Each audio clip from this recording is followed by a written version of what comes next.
Bienvenidos al show de Alex Rivadeneira. ¡Comenzamos!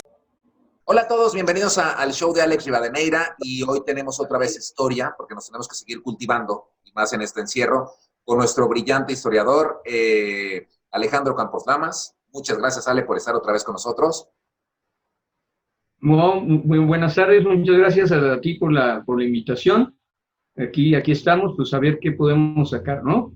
Sí, porque fíjate que esto tenemos todos como muchas dudas y tenemos como no tenemos muy claro lo de la conquista.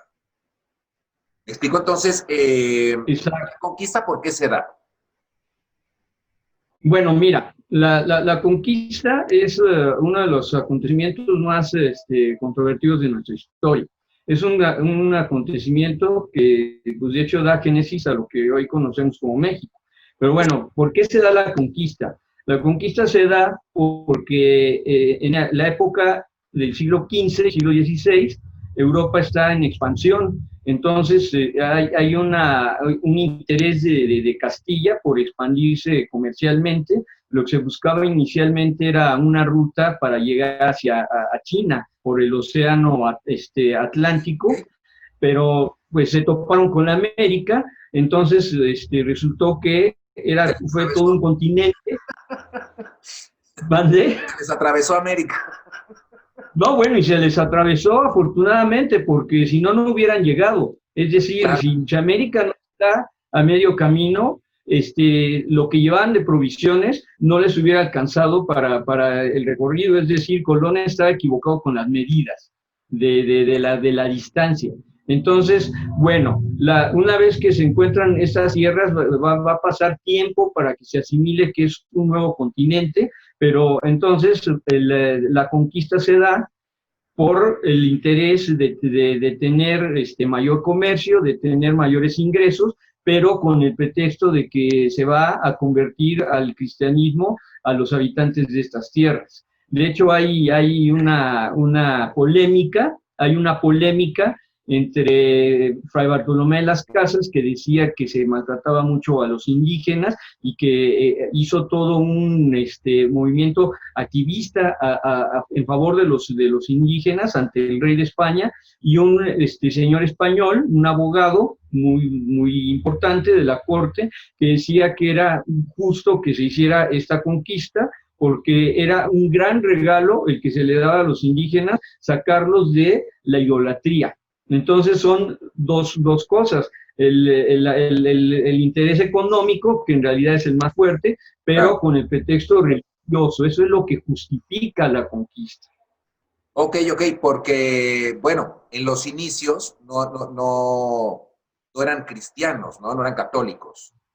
No, absolutamente no, pues era lo que, si no es cristiano, para el cristiano, el que no es cristiano es un pagano, y el cristianismo es una religión que hace proselitismo. Entonces tú buscas convertir a la gente al cristianismo para salvarla. Entonces España tiene, digamos, que esa vocación de que va a cristianizar, porque hay que recordar que en la misma España, antes del proceso de América, España tiene el proceso de conquistar el último reino musulmán en la península, que era Granada.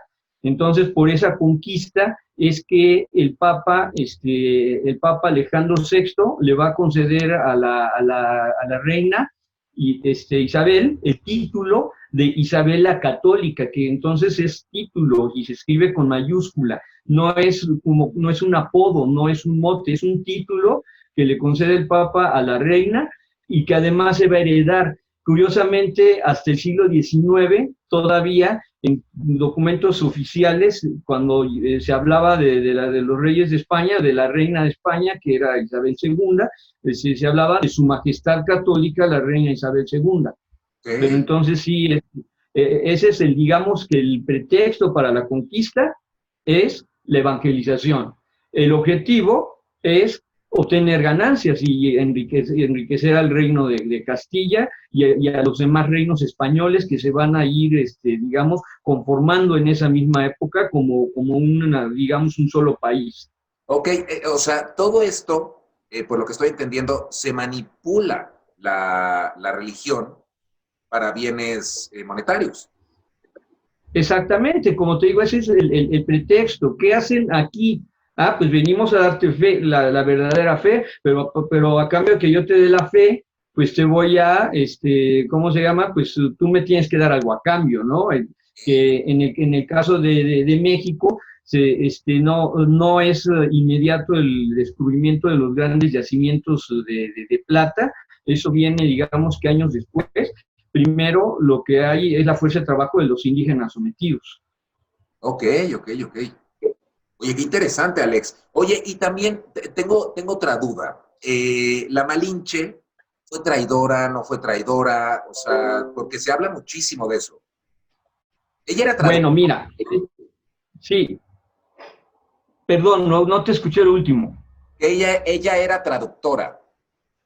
Sí, ella, en la época le llamaban lengua, ella era la lengua, es decir, en lugar de decir traductor decía, es mi lengua. Ok, Entonces, la Malinche se llamaba Malinali, Malitzin, a ella se la regalan a Hernán Cortés en Tabasco, hay una batalla con un pueblo en Tabasco que se llama Centla. Entonces ahí a él le regalan a esta mujer. Hernán Cortés ya tenía un traductor que hablaba maya, esa región es de habla maya, es una región como de transición entre el maya y el náhuatl. Entonces, el primer traductor de Cortés era Jerónimo de Aguilar. Luego, Marina habla maya y habla náhuatl. Entonces, se daba la comunicación entre los dos eran los que hacían que Cortés entendiera. Traición en el sentido de pensarlo como si alguien viniera ahora y yo le diera toda la clave para invadir México y destruir México, no lo podemos considerar de esa manera porque pues no existía una nación unificada en lo que hoy es México, eran pueblos diversos. Doña Marina, que fue el nombre que le pusieron los españoles a la Malinche, doña Marina, a ella la habían a su vez, ella era de una buena familia y se la habían regalado al señor del pueblo de Centla como esclava. Entonces ella en realidad pues lo que estaba haciendo era liberarse a sí misma. Además, ella va a tener una relación muy estrecha con Hernán Cortés, y de hecho, el segundo hijo de Cortés tuvo 11 hijos. No te voy a hacer la relación de cuáles fueron, pero los más importantes, la primera fue en Cuba, se llamaba Catalina Pizarro, esa no llevó el apellido de Hernán, pero luego el primer hijo de Hernán fue con doña Marina, ya después de que cayó la Ciudad de México, y se llamó Martín Cortés, y de hecho Hernán consiguió que el Papa le diera legitimidad, porque Cortés nunca se casó con la Malinche. Pero entonces, volviendo al asunto, pues la Malinche no traicionó a nadie porque ella no pertenecía al pueblo mexica, ella no era mexica, entonces pues no estaba traicionando a nadie. ok, ok, ok. Ah, mira, qué interesante. Porque todos tenemos esas ideas, ¿no? O sea, de que sí fue traidora, Sí, que no fue traidora. Y qué bueno, qué sí, bueno. bueno, si hubiera habido un país y ella hubiera dado la llave para entrar, siendo ella parte de ese país, de esa nación. En esa época no se puede hablar de naciones, pero bueno, de ese país o de un reino unificado, podría ser traidora, pero ella, insisto, ella no pertenecía a los mexicas. Entonces ella simplemente pues actuó en su propia conveniencia y Claro. por el amor que le tuvo a Hernán Cortés. Ok, ok, qué interesante, Ale. Oye, ¿y qué nos puedes decir del apoyo de los tlaxcaltecas y otros pueblos? Bueno, mira, Tlaxcala era el principal enemigo de los mexicas. Los mexicas no llegan a conquistar Tlaxcala porque no quieren, es decir, ellos necesitan tener un pueblo enemigo, ellos han ya sometido a gran parte de los pueblos de la región centro de México, del altiplano central, pero ellos necesitaban tener un pueblo enemigo a quien hacerle la guerra para tomar prisioneros para los sacrificios que se hacían en el Templo Mayor y en otros templos para las diversas festividades. Entonces, Tlaxcala estaba agraviada por los mexicas. De hecho, Tlaxcala había una muralla en el territorio de Tlaxcala, y los tlaxcaltecas, por ejemplo, no tenían sal, no tenían manera de acceder a sal, y como no podían comerciar, entonces ellos tenían que vivir de lo que tenían. Cuando los españoles llegaron, los tlaxcaltecas primero los enfrentan a los españoles, pero luego se decide que los españoles son mejores como aliados para, pues, quitarse el yugo de los mexicas. Los otros pueblos a los que te refieres, podríamos hablar, por ejemplo, el primer aliado importante de Cortés antes de los tlaxcaltecas, fue el señor de Zempoala, cerca de Veracruz. Ese es un pueblo de la etnia de los totonacas. A este señor se le conoce como el cacique gordo. Entonces, el cacique gordo, cuando llegan los españoles, ya viene doña Marina, entonces se pueden platicar, y el cacique lo que le va a platicar a Cortés es que los mexicas lo explotan, es decir, que le piden tributos muy grandes. Así como él, otros pueblos están sometidos, son pueblos tributarios, tienen que dar maíz, plumas, jade, lo que se dé en cada región. Se tiene que dar una fuerte contribución a los mexicas para que los mexicas no se lleven a la gente, para que no se traigan a los habitantes de esos pueblos para sacrificarlos. Entonces, cuando Cortés llega, él lo que les ofrece es que él es vasallo de un rey más poderoso que el rey Moctezuma, y que él les puede ayudar a quitarse de la sujeción. Entonces, por eso es que se hacen sus aliados, y van a ser pues, principalísimos en la cuestión de la conquista, porque los españoles solos no hubieran podido contra el pueblo, contra los mexicas, porque los españoles eran solo 800. Entonces siempre la pregunta, ¿cómo 800 españoles conquistaron a Sí, pues no se entiende. miles? Claro. Sí, exacto. Entonces, pues esta alianza es la que le da el triunfo a los españoles. Entonces Cortés lo que tuvo fue ¿cómo se dice? Pues la audacia de darse cuenta de que los mexicas estaban llenos de enemigos. Y además, otra cosa es que estos enemigos le hablaron a Cortés de la gran riqueza. Aquí en el fondo de tu escenografía vemos la gran ciudad de México. Entonces se habla de una gran ciudad que no había sido conocida por los españoles cuando andaban en el Mar Caribe, en los inicios del descubrimiento, en que eran pueblos muy pobres, indígenas, incluso que ni siquiera traían taparrabos, que andaban desnudos, nada más se pintaban y tenían el pelo largo y vivían de una manera muy elemental. Esta es la gran primera ciudad que encuentran los españoles. Ok, qué interesante, Ale. Te digo, tú nada más brillando y brillando. Oye, y de la plaza del Templo Mayor.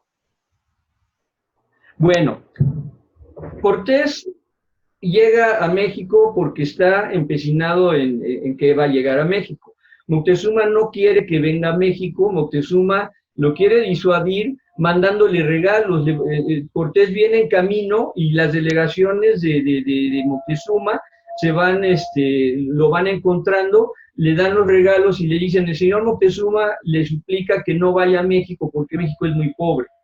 Entonces, en los regalos hay cosas que tienen oro. Lo que más van a buscar los españoles en ese momento es oro. Eso es lo que los mueve, la ambición por el oro.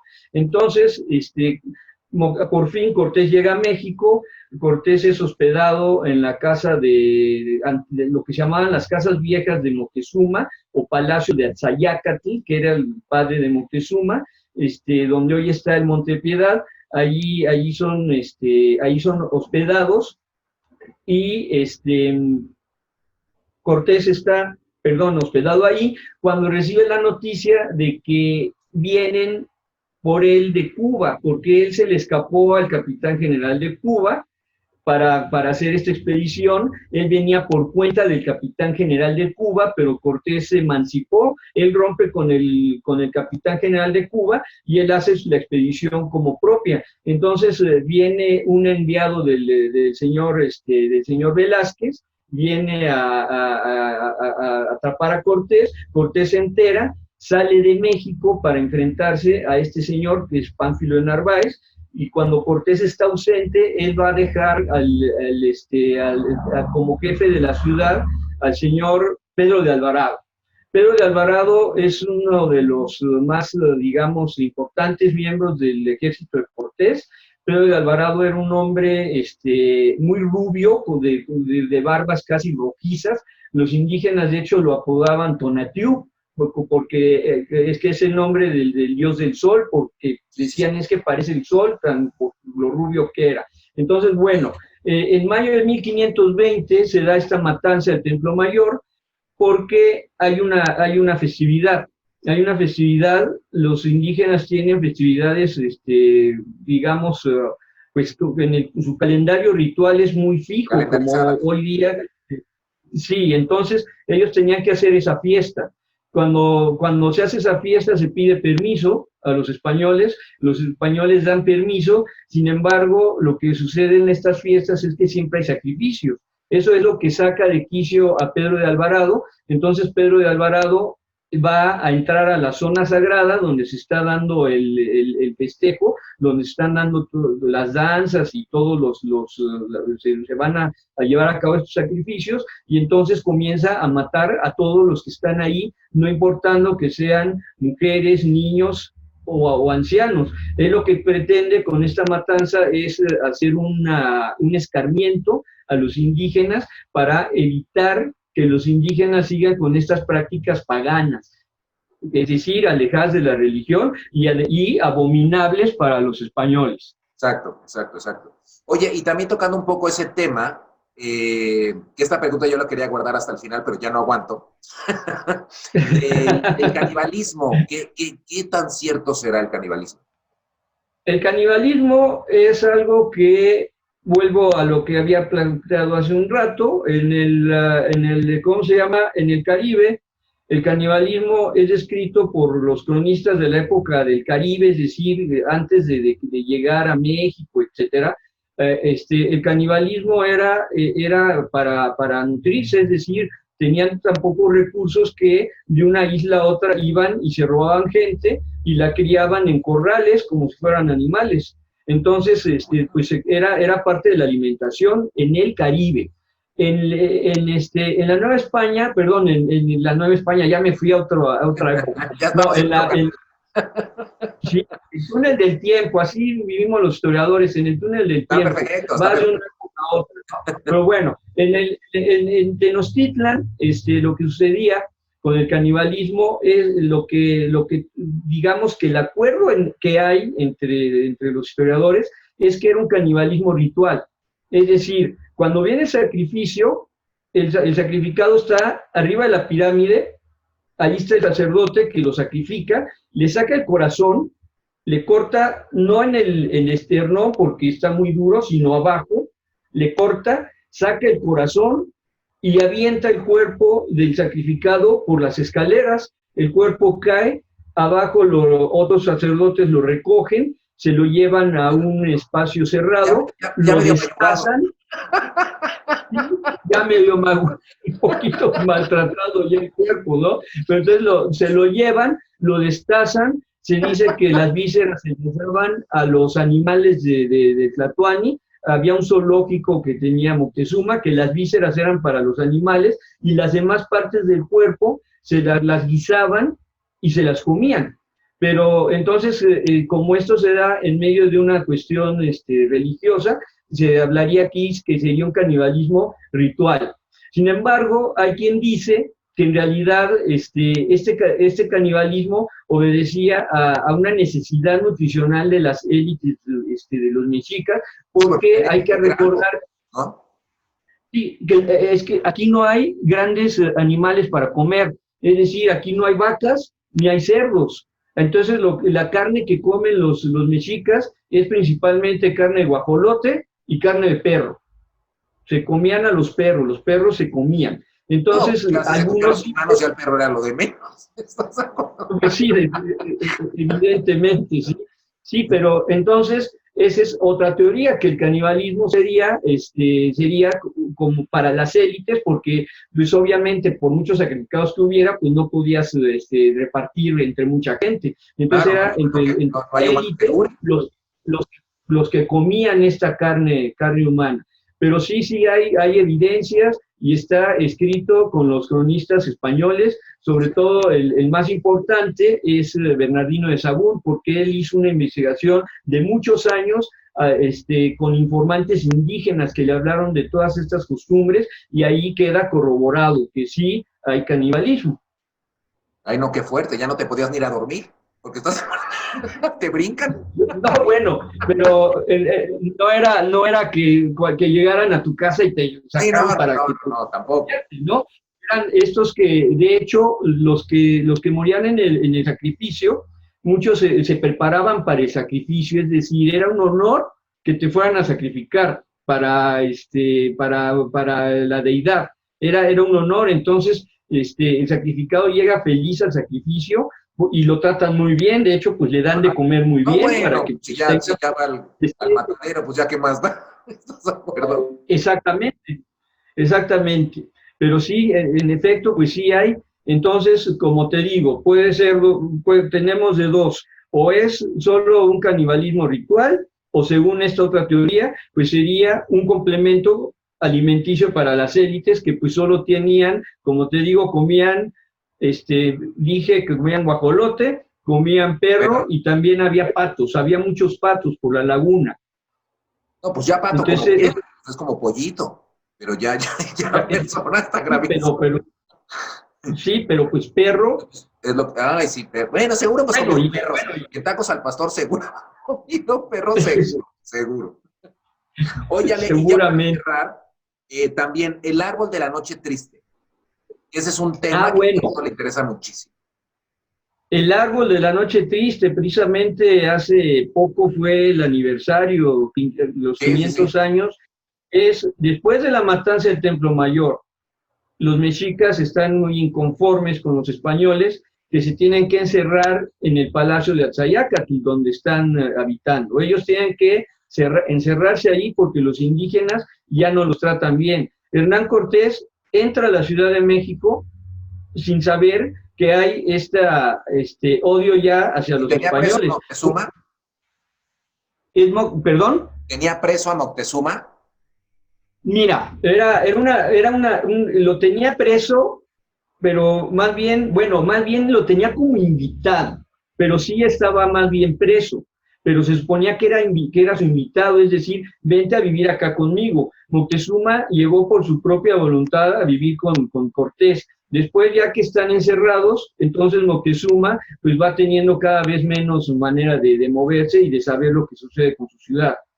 Pero entonces, bueno, la noche triste es cuando los españoles tienen que escapar porque ya no tienen que comer, ellos están encerrados en el Palacio de Atzayácatl, ellos tienen que los humanos ya están corriendo ciudad como locos porque si no se los comían.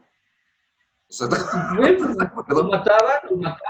La ciudad no esperaba que Cortés saliera. Cortés sale, precisamente atrás se ve la calzada de Tacuba, él sale por la calzada de Tacuba, entonces él fabrica unos puentes porque esta calzada que iba por el medio del lago y comunicaba hacia tierra firme, esta calzada tenía unas cortaduras, es decir, no estaba completa porque eran puentes removibles para evitar que alguien indeseable entrara a la ciudad. En este caso se trata de que Cortés tiene que salir, él lleva sus puentes, entonces sale, pero los indígenas lo descubren, entonces lo atacan y él va a perder casi a la mitad de sus hombres en esta salida. Entonces Cortés va a dar hasta Naucalpan, me parece, pero hay una leyenda que dice que habría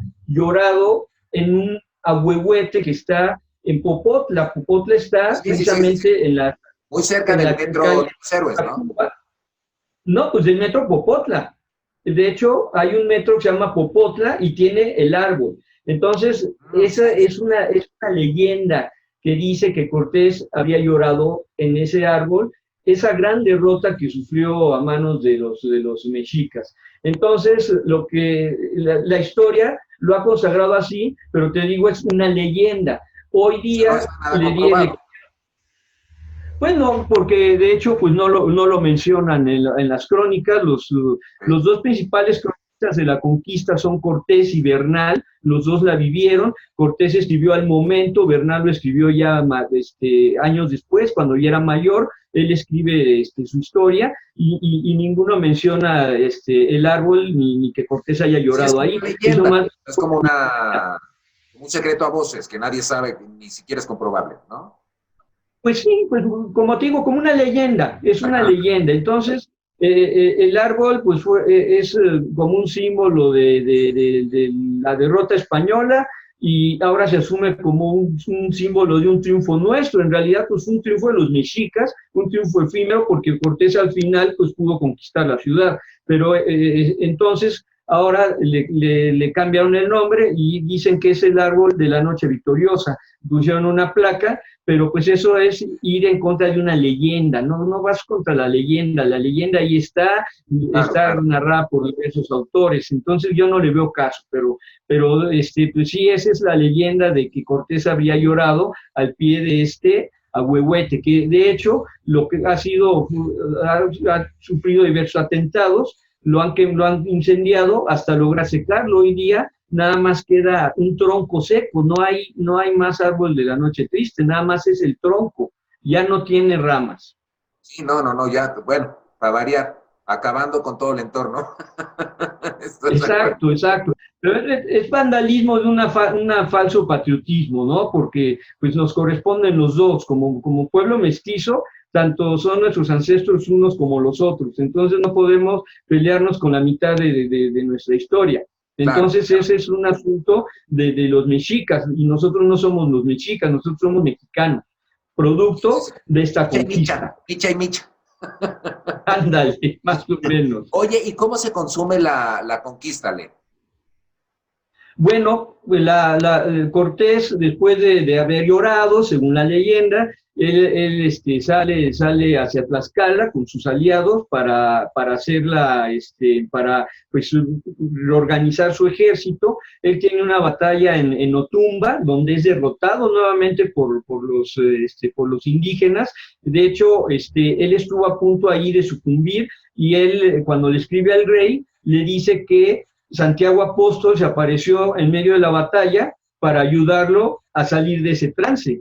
Entonces, bueno, luego Cortés se reorganiza en Tlaxcala con sus aliados, lo que hace es que construye unos barcos, los barcos los traen por partes, luego ya los arman para sitiar la ciudad y la ciudad fue sometida a un sitio. Además, lo habíamos platicado creo que fue el primer programa que hicimos cuando Sí, sí, hablamos sí. de las pandemias. Sí, sí, sí. Acuérdate que hablábamos del asunto de la viruela. Entonces la Sí, sí, ciudad sí. está debilitada porque están viviendo la epidemia de viruela. Entonces la defensa de la ciudad no es tan fuerte como podría ser y estos barcos que lanzan cañonazos pues van a acabar pues por rendir a los mexicas. No, y Ya si no para es esta mucho, época, está gravísimo. Si no es la pandemia, sí, sí, o sea, es por todos lados. por todos lados, exactamente. Por dentro, de hecho, hay un libro de Miguel León Portilla que se llama La visión de los vencidos, y entonces allí en algunas piezas que se rescatan de aquella época, se habla de la gente en una ciudad que está desesperada, dice, bebíamos agua, pero el agua tenía sangre, las paredes estaban destruidas, nuestras casas destechadas, fue una cuestión terrible. Fue tal el acto de la consumación de esta conquista que al final se da el 13 de agosto de 1521, que la ciudad queda inhabitable. Cortés se va a vivir a Coyoacán. La ciudad hay que sacar a toda la gente, hay que sanearla y la ciudad es derruida y se vuelve a trazar una ciudad ya al estilo español. Ok, ok. Ay, Ale, pues, Así es. pues qué interesante. Otra vez, un gusto que estés aquí. No, no. Nos vemos la próxima semana. ¿Tus redes sociales? Alejandro Campos Lamas, Facebook. Allí me pueden encontrar. Perfecto. Yo pongo aquí las mías porque son millones. Entonces, Exacto. muchísimas gracias, Ale. Ya sabes que eres el historiador de honor en el programa. Y Gracias a ti, Ale. para darles otra sorpresa para que la gente también se vaya cultivando más, ¿no? Y más en este encierro, pues qué bueno ir aprendiendo. Pues sí, ¿no? exactamente. Bueno, pues muchas gracias, Ale. Un fuerte abrazo, Ale. Cuídate mucho y nos vemos la próxima semana. Gracias. Igualmente, igualmente. Esto fue el show de Alex Rivadeneira. Gracias por acompañarnos. Nos vemos en la próxima. Gracias. Yo quiero vivir dentro de ti.